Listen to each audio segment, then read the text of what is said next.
कहानी स्टार्ट होती है 2007 के टाइम को दिखाते हुए, जहां बहुत सारे पंडित और तांत्रिक मिलकर एक आत्मा मंजुलिका को, जो अपनी बहन अंजुलिका पे हमला करती है, उसे ठाकुर महल के एक रूम में बंद कर देते हैं। उस दरवाजे पर पवित्र धागा और त्रिशूल लगाकर फिर ठाकुर परिवार उस महल को खाली कर देते हैं। 18 साल के बाद रीत ठाकुर को मनाली में रूहान मिलता है, जो रीत को उसका बैग वापस लौटाता है और टिकट से रूहान रीत का नाम देख लेता है। फिर रीत को जब रूहान फोन लौटाता है, तब रीत को लगता है कि रूहान अपना फोन दे रहा है, उसका नंबर मांग रहा है, और रीत गुस्से में फोन तोड़ देती है, जो कि असली में उसका ही फोन था। फिर दोनों चंडीगढ़ जाने के बस में बैठते हैं और रूहान अपना फोन देता है और कहता है अपने भाभी से बात कर लो। रीत हैरान हो जाती है कि रूहान को उसके भाभी के बारे में कैसे पता। फिर रीत अपने भाभी अंजुलिका को कॉल करती है, जो रीत को थोड़ा एक्साइटमेंट दिखाने को बोलती है, क्योंकि रीत की शादी होने वाली है सागर से। पर रीत को शादी में बिल्कुल भी इंटरेस्ट नहीं है। रूहान कहता है कि तुम्हें सागर से अच्छा लड़का मिल जाएगा, और कहता है कि उसके पास सिक्स सेंस है और वो रीत के बारे में सब कुछ जानता है। पर रीत बताती है कि वो भी रूहान के बारे में सब कुछ जानती है, कि रूहान फिलहाल अनएम्प्लॉयड है और उसे रूहान का ये सारा इंफॉर्मेशन फेसबुक से मिला, जैसे रूहान को रीत के बारे में मिला। रूहान कहता है वैसे मेरा रिलेशनशिप स्टेटस सिंगल है।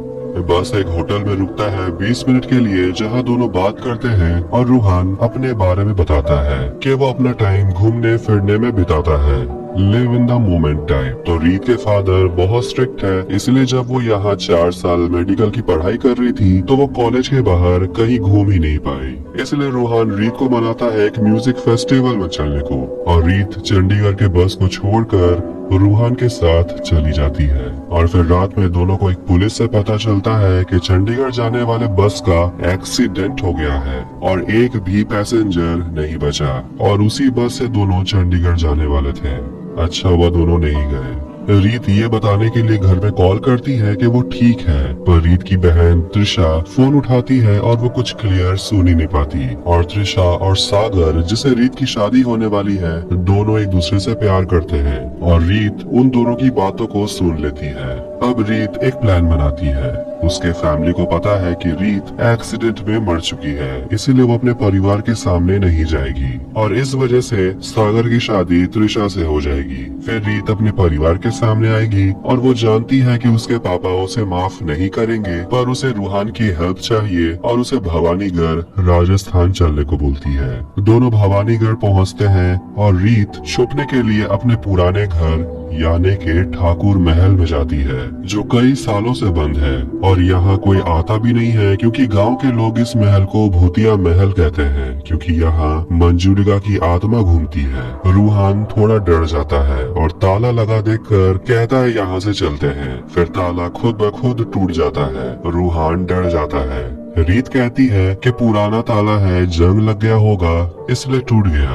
फिर दरवाजा खुद ब खुद खुल जाता है और रूहान डर जाता है। रीत कहती है हवा चल रहा है, खुल गया। फिर महल में अचानक से लाइट्स ऑन हो जाती है और महल के सामने से गुजरता है छोटा पंडित, और महल में लाइट जला हुआ देखता है, और ये देखकर वो बहुत डर जाता है कि महल में कोई रहने आ गया है, और वो भागा भागा ठाकुर के घर जाता है, जहाँ रीत के लिए सभी शोक मना रहे थे। और छोटा ठाकुर उन्हें बताता है कि पुराने हवेली का दरवाजा खुल गया है और लाइट भी जली हुई थी, जिसे सुनकर रीत के परिवार वाले शॉक्ड हो जाते हैं। रीत रूहान को अपनी कुछ यादें बताती है कि वो बचपन में अपने भाभी, अपने पापा और अपने चाचा के साथ कैसे वक्त बिताया करती थी, और ठाकुर परिवार और बहुत से गाँव वाले पुराने महल में आते हैं, इस डर में कि कहीं किसी ने उस दरवाजे को खोल तो नहीं दिया। ठाकुर साहब और पूरा परिवार अंदर आते हैं। रीत छुप जाती है, मगर रूहान को छुपने का टाइम ही नहीं मिलता, तो वो सामने कुर्सी में बैठ जाता है।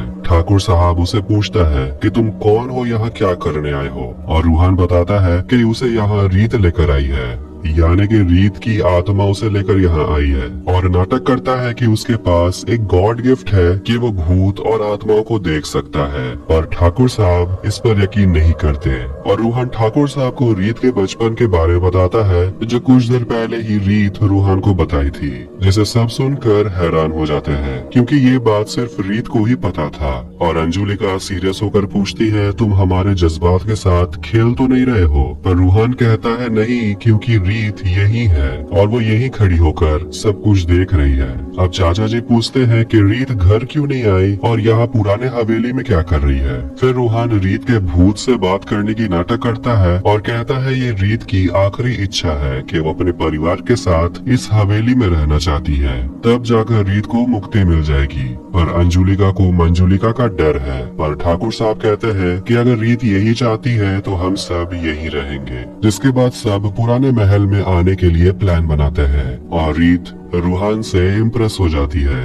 कि रूहान ने उसके परिवार को यहाँ रहने के लिए मना लिया और अगर ये हो गया तो रूहान सागर की शादी तिशा से कराने के लिए भी मना लेगा और कहती है यहाँ बहुत सारे कमरे हैं तो वो कहीं भी रह लेगी। ये महल नहीं भूल भुलैया है। तभी महल के उस बंद कमरे से घुंघरूओं की आवाज आती है। अगली सुबह पुराने महल को साफ करवाया जाता है और चाचा जी मंजुलिका की परछाई देखकर डर जाते हैं।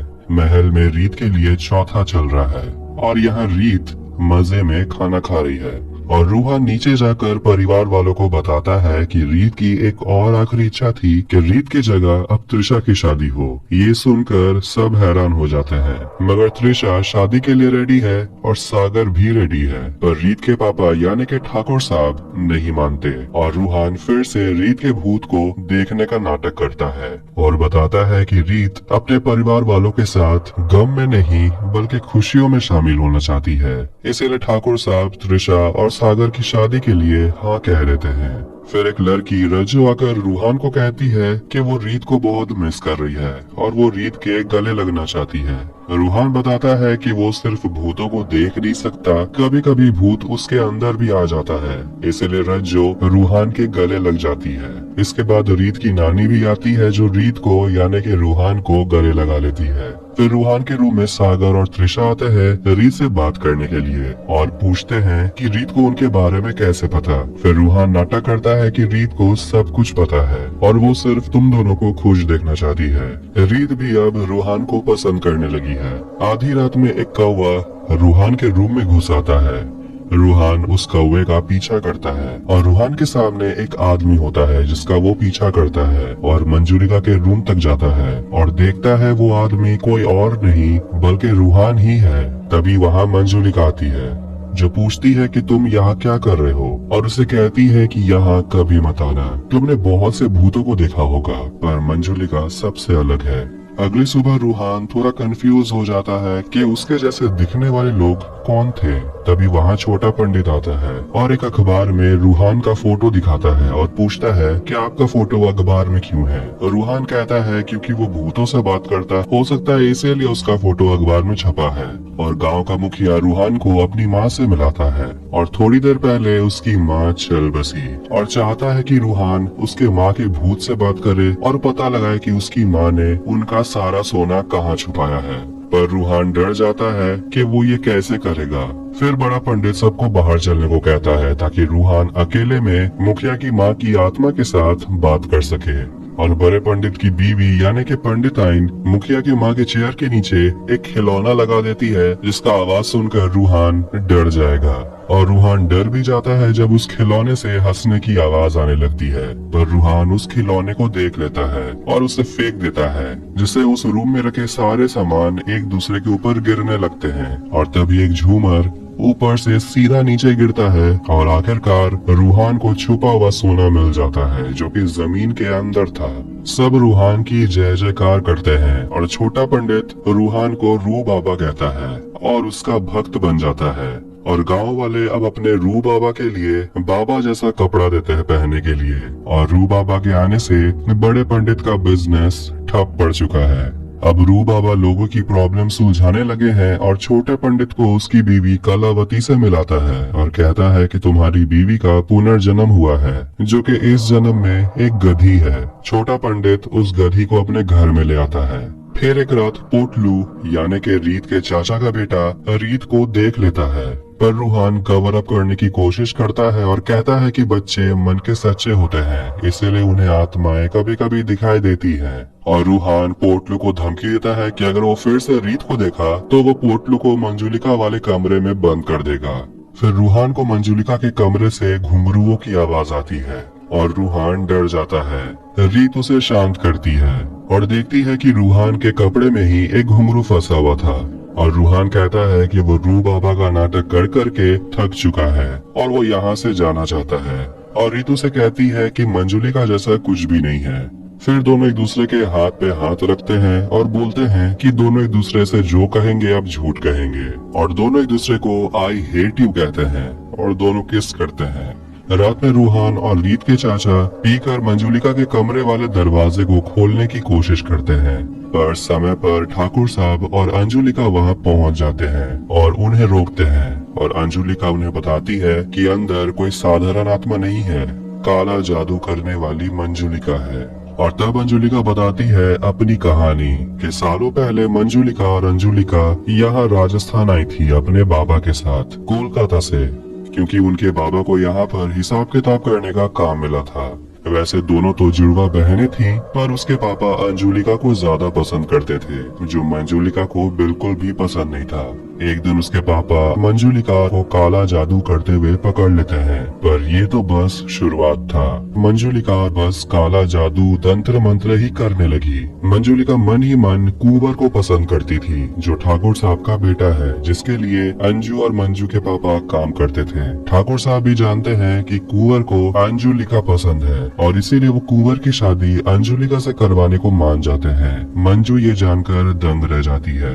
अंजुलिका और कुंवर की शादी हो जाती है। शादी के दिन मंजू अंजू के कपड़े का टुकड़ा ले लेती है और उसके कंघी से उसके कुछ बाल ले लेती है और आधी रात में घर के बाहर चली जाती है, जो मंजुलिका के पापा देख लेते हैं और देखते हैं कि मंजुलिका काला जादू कर रही है। और मंजुलिका के बाबा उस पर चिल्लाते हैं और कहते हैं कि उसकी सिर्फ एक ही बेटी होती तो अच्छा होता। और मंजू अपने पापा को स्टैब करके मार देती है और अपने बाबा को कहती है कि आज से सिर्फ आपकी एक ही बेटी रहेगी। और वो अपने बहन के कमरे में जाकर अंजुलिका को मारने की कोशिश करती है, पर जब कुंवर मंजू को रोकता है तो मंजू उसका गर्दन दबाकर एक हाथ से उसे उठा लेती है और अंजुलिका को मजबूरन मंजुलिका को मारना पड़ता है। पर मंजुलिका की आत्मा कुंवर को फर्स्ट फ्लोर से नीचे गिरा देती है और इससे पहले मंजुलिका की आत्मा किसी और को नुकसान पहुंचाए, तांत्रिक मिलकर मंजुलिका को उस कमरे में बंद कर देते हैं। और अंजुलिका रूहान को बताती है कि मंजुलिका के वजह से उनके परिवार के 8 सदस्य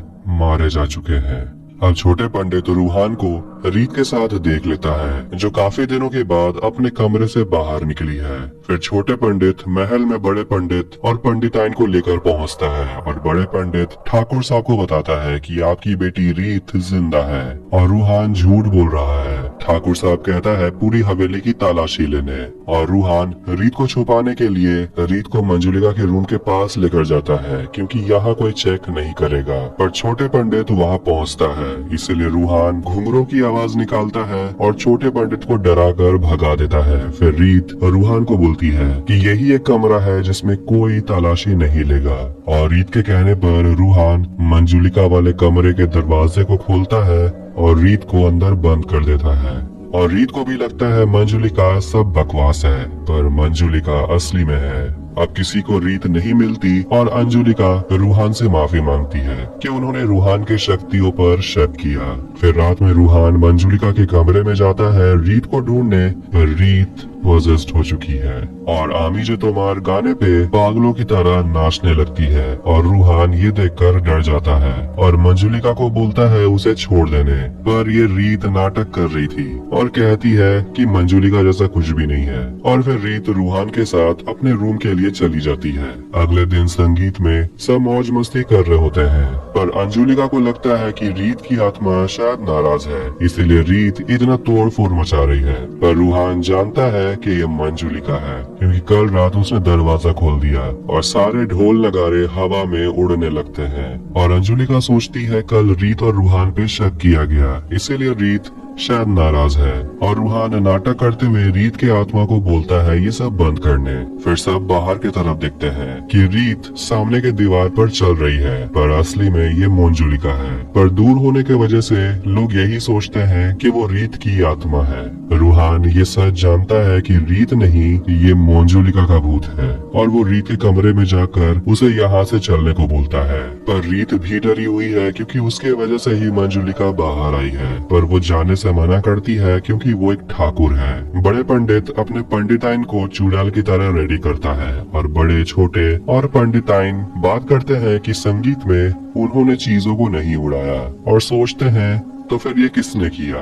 रात में महल की बिजली चली जाती है और अंजुलिका का कोई पैर खींचता है और अंजुलिका जाग जाती है और कमरे के बाहर एक परछाई देखती है और अंजुलिका अपने कमरे के बाहर घुंघरों की आवाज सुनती है और बालकनी पे बहुत सारे कौवों को बैठे हुए देखती है। और जब अंजुलिका को बाहर कुछ नहीं मिलता तो वो अपने कमरे में आ जाती है और तब मंजुलिका अपनी बहन अंजुलिका के सामने आती है। अंजुलिका गुस्से में रूहान के कमरे में जाती है और उसे गुस्से में पूछती है कि रीत कहाँ है। वो जानती है कि छोटा पंडित सच बोल रहा था कि रीत जिंदा है। तब रीत सामने आती है और अपनी भाभी को गले लगा लेती है और रीत बताती है कि उसने ये नाटक किया क्योंकि उसे ये करना पड़ा। और अंजुलिका बताती है कि उसे पता है कि उन्होंने उस कमरे के दरवाजे को खोल दिया और अब मंजुलिका महल में आजाद घूम रही है, जो अंजुलिका से बदला लेना चाहती है और अंजुलिका के पूरे परिवार को खत्म कर देना चाहती है। इसलिए तीनों उसी तांत्रिक के पास जाते हैं जो बहुत गुस्सा है ये जानकर कि उन लोगों ने मंजुलिका को आजाद कर दिया और बताता है कि चंद्र ग्रहण की रात प्रेत आत्माओं की ताकत सबसे कम होती है और उसी वक्त उसे कब्जे में किया जा सकता है और चंद्र ग्रहण अब 3 दिन बाद है, तो तब तक वो महायज्ञ करेगा ताकि मंजुलिका किसी और को नुकसान न पहुंचा पाए। रूहान और अंजुलिका घर पहुंचते हैं और पोटलू को हवा में उड़ते हुए देखते हैं और ये मंजुलिका है।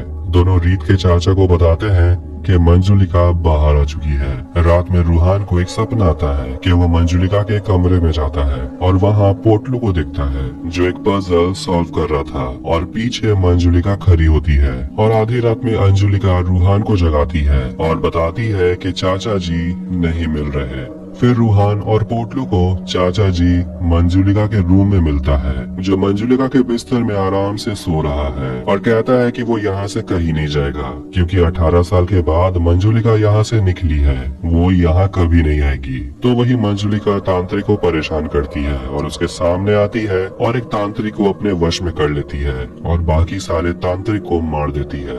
रूहान रू बाबा का नाटक कर रहा होता है और देखता है कि बड़े और छोटे पंडिताइन को मंजुलिका बनाने का ट्रेनिंग दे रहा है रूहान को डराने के लिए। पर रूहान बड़े और छोटे पंडित को मारता है और पंडिताइन को भगा देता है और वो रास्ते में मंजुलिका को देखता है और बेहोश हो जाता है। फिर मंजुलिका बड़े और छोटे पंडित को भी डराती है और छोटे को पटक पटक के मारती है और बड़े पंडित को एक थप्पड़ लगाती है जिससे उसका बंद कान ठीक हो जाता है, यहाँ तक कि वो दूर की आवाज भी आराम से सुन सकता है। दोनों भागते हैं और दोनों को रूहान मिलता है और दोनों रूहान को बताते हैं कि वहाँ भूत है और रूहान को लगता है कि वो पंडिताइन है, इसलिए रूहान मंजुलिका के पास जाता है और हाय कहता है और मंजुलिका रूहान के कहने पर अपना पैर उल्टा कर देती है और रूहान देखता है ये तो मंजुलिका है और वहाँ से भागता है और मंजुलिका उसका पीछा करती है। तीनों पंडित ठाकुर महल में आते हैं और उन तीनों को समझ आता है कि शायद ठाकुर परिवार को पता ही नहीं है कि मंजुलिका बाहर आ चुकी है और बताता है कि वो गांव छोड़कर जा रहे हैं और अपना बचा हुआ पैसा मांगता है जो कि सिर्फ 64 रुपया है और जाते वक्त घर का कीमती सामान चुरा लेते हैं। पर उसी वक्त बिजली कट हो जाता है और बड़े पंडित जिसे अब दूर का भी सुनाई देने लगा है वो रेलवे का अनाउंसमेंट भी सुन लेता है कि उसका ट्रेन 8 घंटा लेट है।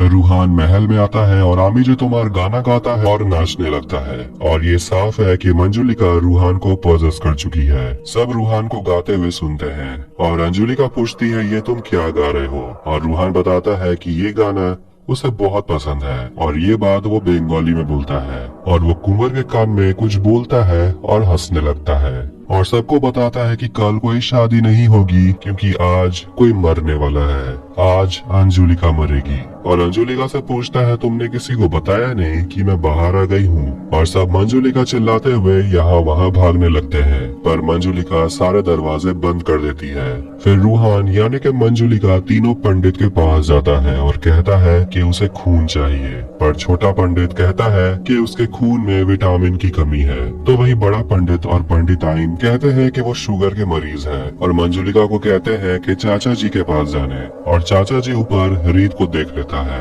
और मंजुलिका को कहता है कि तुमसे रीत की भूत लड़ेगी, पर रीत कहती है वो जिंदा है। अंजुलिका कहती है कि उन्हें जल्दी से तांत्रिक बाबा को बुलाना होगा, पर मंजुलिका खुद तांत्रिक को वहां लाती है जो मर चुका है। और मंजुलिका अंजुलिका पे हमला करती है, पर रीत रूहान को पुकारती है और उसे वापस लाने की कोशिश करती है। कहती है कि अपने अंदर से मंजुलिका से लड़ो। फिर अंजुलिका उस भूत यानी कि मंजुलिका को कहती है, अंजुलिका रुक जा वरना मैं तेरे रीत का गला काट दूंगी। मतलब ये भूत असली में अंजुलिका है और बाहर ये बहन जो जिंदा है ये असली में मंजुलिका है। सब ये जानकर शॉक्ड हो जाते हैं और अंजुलिका की आत्मा यही चाहती थी। रूहान के जरिए वो सबके सामने ये सच्चाई लाना चाहती थी कि असली में मंजुलिका जिंदा है। और तब अंजुलिका जो भूत है वो सबके सामने आती है और फ्लैशबैक में देखते हैं कि मंजुलिका असली में काला जादू करके अंजुलिका को अपने वश में कर लेती है और अंजुलिका को बिल्कुल अपने जैसा बना देती है। और जो उस रात मरी थी वो असली में अंजुलिका थी। और कुंवर को अपने कमरे में रखे हुए ब्लैक मैजिक वाले डॉल से पता चला कि असली में उसके सामने जो खड़ी है वो मंजुलिका है। और मंजुलिका कुंवर को ऊपर से धक्का दे देती है, इसीलिए कुंवर पैरालाइज्ड हो जाता है। पर 18 साल की कैद से निकलने के बाद अंजुलिका अपना बदला ऐसे नहीं ले सकती थी मंजुलिका को सिंपली मारकर, नहीं तो लोगों को पता कैसे चलता कि असली में अंजुलिका मरी थी। पर अब जब सब कुछ सामने आ चुका है, मंजुलिका सबके सामने कबूलती है कि कुछ लोगों को पहले भी पता चल चुका था कि असली में अंजुलिका ही मरी थी, पर मंजुलिका ने उन लोगों को मार दिया ताकि सच्चाई सामने न आए। अब मंजुलिका अपना बदला ले सकती है और सबके सामने अंजुलिका मंजुलिका को घसीटकर उसी कमरे में बंद कर देती है। और अंजुलिका ठाकुर साहब से कहती है कि रीत को माफ कर देने, क्योंकि अगर रीत ये नाटक नहीं करती तो शायद ये सच्चाई कभी सामने नहीं आता। और रूहान को भी थैंक यू कहती है उसके दर्द को समझने के लिए। तभी मंजुलिका अंदर से दरवाजे को पीटने लगती है और अंजुलिका सभी को जाने को बोलती है और अंजुलिका अंदर जाती है और मंजुलिका को मार देती है। हमें ठीक से पता नहीं कि अंदर क्या हुआ और सब महल से निकल जाते हैं और महल को फिर से बंद कर दिया जाता है। और इसी के साथ भूल भुलैया 2 यही एंड होती है। तो वीडियो पसंद आया तो वीडियो को लाइक करें और ऐसे ही मूवीज और टीवी सीरीज एक्सप्लेनेशंस के लिए इस चैनल को सब्सक्राइब करें। मिलते हैं नेक्स्ट वीडियो में। Take care.